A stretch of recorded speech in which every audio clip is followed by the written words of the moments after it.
Hello everybody, welcome back to the Yasis channel, where I look like a rat today because I haven't taken a shower. We're going to ignore that. We're going to instead talk about the Harry Potter show. For any of those who don't know, there is a Harry Potter show currently being produced by HBO Max working with J.K. Rowling. It's expected to release early 2027, possibly earlier if things are going really well. It's basically, for any of you who don't know, is supposed to be a retelling of the books much more analogously compared to the movies where they were kind of an abridged format. It's basically supposed to be as close as you can get to word for word to the books in this show as you can get. So, for any of you who are Harry Potter fans that have been hearing a lot of negativity about this, and maybe you're confused about it, or maybe you want to hear some reasons to be excited for it, I'm going to go ahead and break down now why I'm personally excited for this show and why I think other people should be too. First, we're going to go ahead and go over the biggest criticism I've seen online, which is it being more of the same. Personally, here's why I think it's okay that it's more of the same. Uh, First of all, the movies are great, but they're not the books. And the reality is that the books versus the movies, not even comparable. I'm currently rereading the books. I haven't read them in several years. I used to read them pretty much every year, and I'm rereading them after about 5 years of not reading them, and it's not even comparable, the movie to the book. It's almost entirely different characters, different plot points, and they have to abridge a lot to make it fit into the movie format that it is. Going along with this, there's been a lot of complaints that the Harry Potter show is going to be reusing the themes from the movies and a lot of the costumes from the movies. And my main argument for this is just going to be there's no reason to change them. And I think, regardless of whether you changed these or kept them the same, I think people would complain and be angry about it either way. And the reality is, the Harry Potter theme songs are so perfect and they evoke that feeling of magic within someone, and there's not really a reason to change them. And I think this goes for a lot of the costume design too. For example, we've seen the Hagrid costume is pretty much the same as the old Hagrid costume from the movies, and I don't see why that's a problem personally. I think that's perfectly fine. I see no reason why something needs to change if it was already perfect. It's supposed to be the same series. They're not trying to change anything about it. They're just simply trying to match the books more in terms of writing and dialogue. Um, Another big criticism I've seen online to support this is there was a podcast with Chris Columbus. I can throw a clip right here. Yesterday, I think I looked in the online, and there were photographs of Nick Frost as Hagrid, along with the new Harry Potter. Now, that's not Nick Frost. That presumably is still Martin. I don't remember his last name. A rugby player who played Martin Bayfield. Yes, who played Hagrid with a giant sort of fake rubber Hagrid head that we sometimes replaced with CGI. So I'm seeing these photographs of, now it looks like Martin, I could be wrong, wearing a Nick Frost head, walking down the streets of London, and he's wearing the exact same costume that we designed for Hagrid. Part of me was like, what's the point? Part of me is like, okay, great. I thought it was going to be, I thought the costumes were I thought everything was going to be different, but it's more of the same, which is interesting. It's very flattering for me because I'm like, that's exactly the Hagrid costume that we designed. So part of it is really exciting. So I'm excited to see what they're going to do with it. Part of it is sort of deja vu all over again. So. And in this podcast, as you can see, he says basically that he sees the costume for Hagrid and he goes, oh, why are we even doing this? It's more of the same. I find this to be a very funny argument that people make against this show, because the reality is Chris Columbus isn't involved in this production and he knows nothing about it. So he has no idea if it's really all the same or if this is going to be something completely different, and how they're going to go about that. Just because the costumes match the ones they used in the original movies doesn't mean that it's going to be the exact same production. And I just find it very funny to take the opinion of someone who was involved in the original productions and not the current one and act like it's a Bible. Another argument I'm going to make towards why it's okay that it's more of the same is the first movie, for anyone who doesn't know, The Sorcerer's Stone, came out in 2001. So that is now 24, almost 25 years ago as of today. Which is November 12th, or September 12th, holy cow. And the last movie, Deathly Hallows Part 2, did come out a bit more recently, but that was still 14 years ago.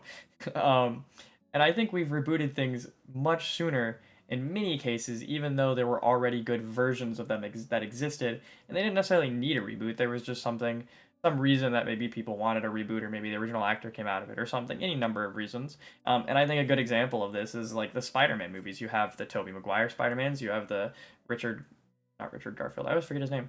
Andrew Garfield Spider-Man, and then now we have the Tom Holland Spider-Man. And we've rebooted these within 5-10 years of each other in most of these cases. And I would argue it's the same thing as the Harry Potter movies versus the show, where yes, they're still Spider-Man, yes, they're still similar stories, similar villains, but the reality is it's being told differently through a different lens, and in some cases it's more accurate to the original canon content of the comic books versus what the older ones were. So, in comparison, and I think you could make many arguments for that. That's just the one I'm going to use in this example. Now, moving on to my second point, we're going to go over the casting choices. A lot of people have been critical of the choices that have been made with casting in this show. And I'll get to the Snape one last because that is the biggest one. But I want to go over some more minor ones first that I think people have been complaining or criticizing. And first thing I want to go over is the main trio.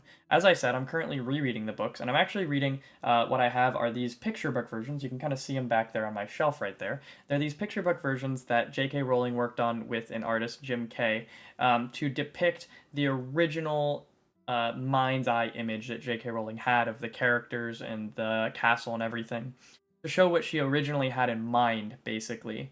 And reading those books, honestly, I think that the main trio that they cast look more similar to what the intention of Ron, Hermione, and Harry look like in these picture books. And I actually think, aside from the eye color of the new Harry Potter actor being blue again instead of green, I think these three actors are perfect casting. And I also think that they're probably going to just have him wear contacts, because for those of you who don't know, Daniel Radcliffe had blue eyes, obviously, and not green eyes like Harry Potter in the book. And the reason for that was actually because Daniel Radcliffe had I'm not sure if it was an allergy or just an irritation that was caused by contacts, so he was unable to wear contacts for the movie. And I think the likelihood of that happening again is probably very low, so I find it very likely that they'll probably just have this new Harry Potter wear green contacts this time around. But generally, I'm just going to say I think the main trio is fantastic casting, and I don't see anything wrong with it. And I'm also going to go over the next one, which is what I heard a complaint about, which was Molly Weasley. This one seems very funny to me because the complaint I've heard from videos and people talking online is that this doesn't look like a mother of seven. But I find that very funny because I would throw an example of something like the Goldbergs out there to show you that, like, the mom doesn't have to look super old to be a mother of seven. There's lots of youthful looking moms. In fact, I think any of us know mothers that we're surprised that they have 3 or 4 kids and they look like they're still in their early 30s. So generally speaking, I would say the casting of Molly Weasley seems fine to me. I don't know why we're complaining about it. It looks like who it's supposed to look like. I don't know why this is a big point to me, I guess. And I've talked to friends about it, and all my friends have all agreed that the Molly Weasley casting is fine. Now we're going to get to the final one that has been argued and argued and argued. There's been a lot of tension and unhappiness, I guess, around this one. And this one is going to be the Snape casting. I can't remember the name of the actor, but I'll throw it up here, a picture of him. And he's a pretty handsome looking guy, which is what the biggest complaint a lot of people have is he's bald and he's a handsome looking guy. And honestly, that was my initial reaction. My initial reaction was like, are you serious? Holy cow, he's bald. How is that gonna work? But here's where my argument comes in, that I think we should wait and see before making criticisms of this actor, because the reality is Alan Rickman did an amazing job portraying Snape, and it's forever going to be Snape. It's going to be hard to ever one up or even match the level of acting and character building that Alan Rickman managed to put into Snape. And I think what I'm going to go over here is, I'm guessing the reality is they probably, because we know for a fact they went through tons of actors and did a huge casting call just for the main trio. It was around 8,000, I think, or something, actors that they tried out for it. And my guess is that they probably went through a whole bunch of actors that did look like Snape, pale white dudes with big noses or whatever. And they probably just didn't match up to Alan Rickman's performance. And I think in this case, the guy who they chose to play Snape, my guess would be he just did such an amazing job, and he was the closest match to what Alan Rickman had managed to do in the movies, that even though he doesn't look the part. They chose to cast this character because I would argue it's more important that that there's a strong performance than it looks exactly like Snape, because you can do a lot with makeup. And the reality is they'll probably have a really good wig for him that'll make his hair look all greasy, and they'll probably do a lot of makeup on him to make him look a lot more kind of like greasy and angry. And not as good, basically. You can maybe make nose, but you can do all these things. People would be amazed by what you can do with makeup. And that's the main argument I'm going to make in favor of this casting choice instead of against it. Is just I think that they chose based off of acting proficiency rather than appearance for this choice. And then I'm going to move on to something kind of related to Snape here. My third point is a lot of people have brought up the topic of Snape and racism because Snape is cast as a black actor. My main thing with this is that anyone who believes that the James and Harry versus Snape situations where they maybe dislike each other or there's friction, even when they talk about it in the books, a lot of people are arguing that this is going to imply racism because he's treating him differently. He's like suspending him in the air, all this stuff. But I think the reality is that if you believe this is going to imply racism and if that's what you really think it's going to do, then I would say you've only watched the movies and not read the books. Because it's only in the movies that James is the only one bullying Snape. In the books, they go back and forth and they have sort of a bully off kind of thing. Like, James is definitely an asshole, don't get me wrong, but it's not purely one-sided. Snape is also being an asshole back, and Lily is asking them both to stop many times when they go over the history of it in the books. And the same thing goes for Harry with Snape in the books. Harry is not suspicious of Snape immediately. He doesn't dislike Snape immediately. Harry only dislikes Snape once Snape mistreats him and bullies him in the potions class. It's not based on anything that Snape looks like. There's no initial suspicion of Snape based off of what he looks like. It's not until Snape bullies Harry in the books that Harry is suspicious. And since the show is going to be basically analogous for the books, that means that Harry in this show will not immediately be suspicious of Snape. It's not going to be until he bullies him. Now I'm going to move on to the fourth point. And my fourth point is one of the big reasons that I think this show is important to release is that the movies have done a lot of damage to people's understanding of the world of Harry Potter. And what I mean by that is there's a lot of misconceptions about characters and lore in the series itself. One of the prime examples I would give for this is a lot of people go, oh, Harry was a Mary Sue because, there was no explanation as to why he survived the killing curse of Avada Kedavra.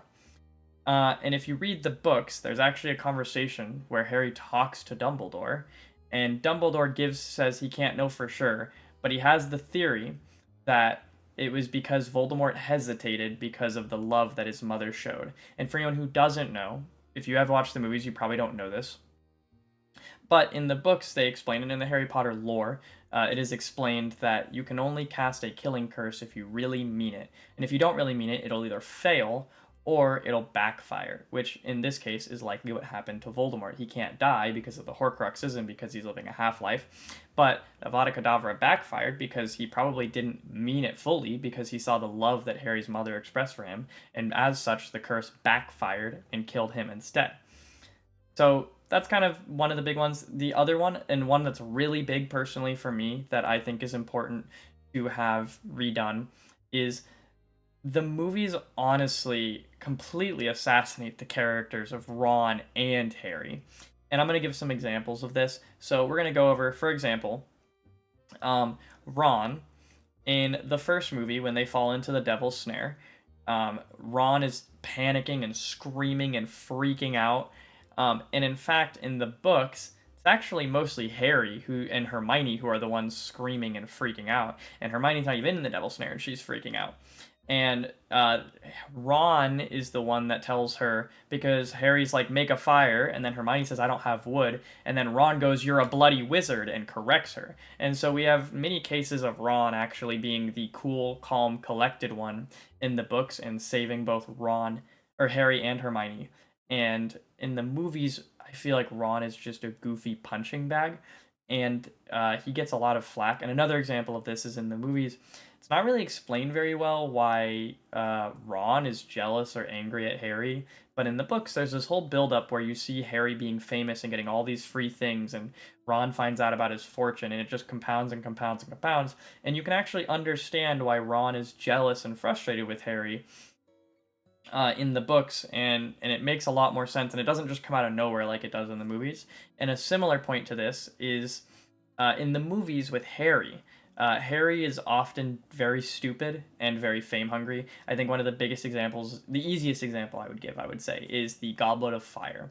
So in the movies, in Goblet of Fire, Harry doesn't figure out anything on his own. It's all handed to him, which makes some sense because he's only a fourth year and he's not aware of all the things that the seniors who are in the Goblet of Fire are aware of. There's obviously in the Goblet of Fire the famous "Did you put your name in the Goblet of Fire, Harry?" You know, and in the books he says calmly, and in the movies he's screaming and shaking Harry.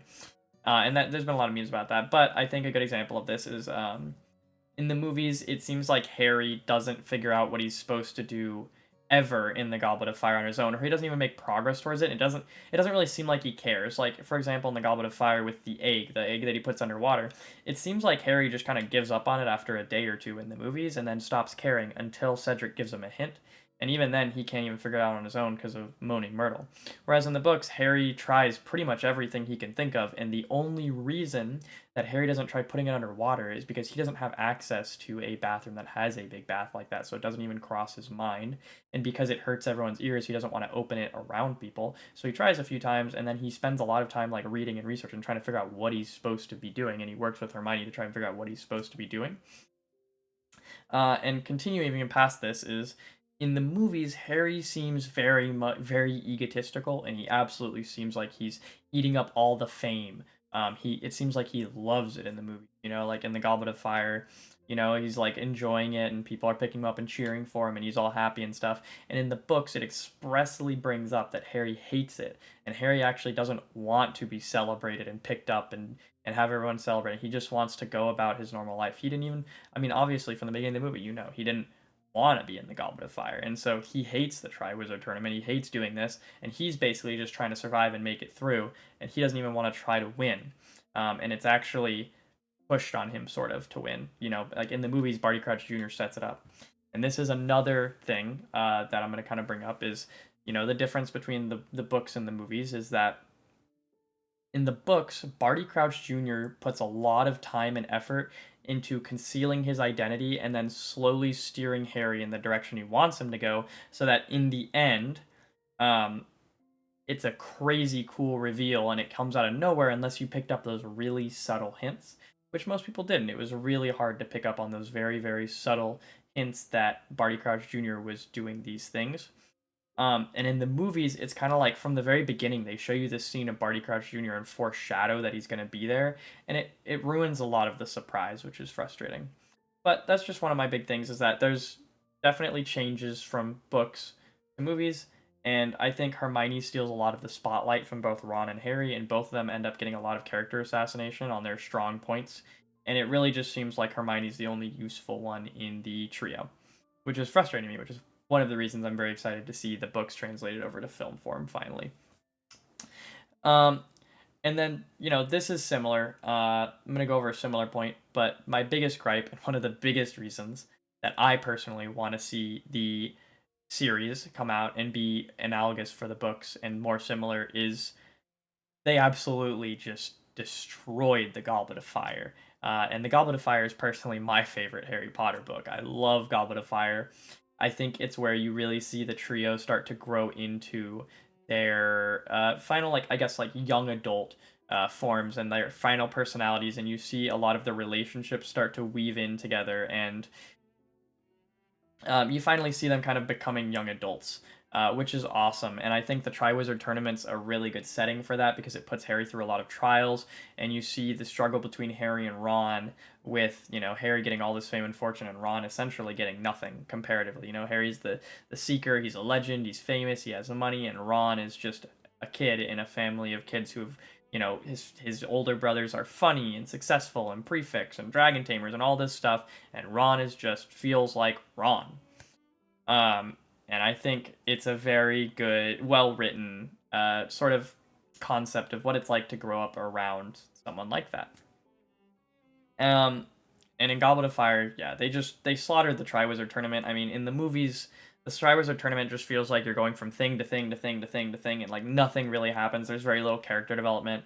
And in the books, it's like each event is a whole event. You know, you go through the trials. Harry has to learn new spells and read lots of books and work with Hermione and try to figure out what's going on and then try to balance his normal school life with it. And he's struggling because he has to try and figure out how to study and how to pass these trials and not die, basically. And you know, it only works out because he gets help from Hermione and Barty Crouch Jr. You know, telling Neville to give him the Gillyweed and stuff. And and Harry's at his most lonely point ever. You know, like his Ron won't talk to him. Hermione's spending most of her time with Ron, which is one of the things that builds up to Harry and Hermione and Ron having a relationship in the later books. And the reality is, you see Harry go through one of the most difficult times for him ever. Another point, I just went over this, but the Barty Crouch Jr. build up and reveal. In the movies, they just throw that in the beginning, and in the books, it's an actual build up. And there's lots of hints dropped, and you get lots of small tidbits that, like, oh, this guy might not be who he's saying he is. And then, like I kind of brought up before, the Harry and Ron, you know, Ron being angry at Harry thing. In the movies, it's not very well written. It seems like it comes out of nowhere, and it doesn't make a lot of sense. But in the books, you know, leading from the third book into the fourth book, you figure out that, you know, Ron is starting to get a little jealous of Harry. He's a little frustrated about all of Harry's fame and that things are always going well for him and that he's wealthy and all these things.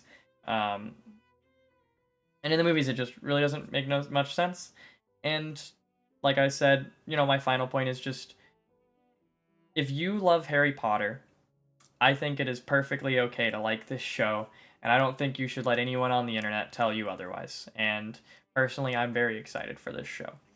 And, you know, there's my reasons why, and I'd be happy to hear your reasons down in the comments, you know. If you disagree with me, go ahead and tell me why you disagree with me. Go ahead and throw quotes at me, ideas, whatever, cite whatever you want to at me, and I'm happy to have discussions with people on this. But these are personally the reasons that I would love to see a more analogous Harry Potter show created.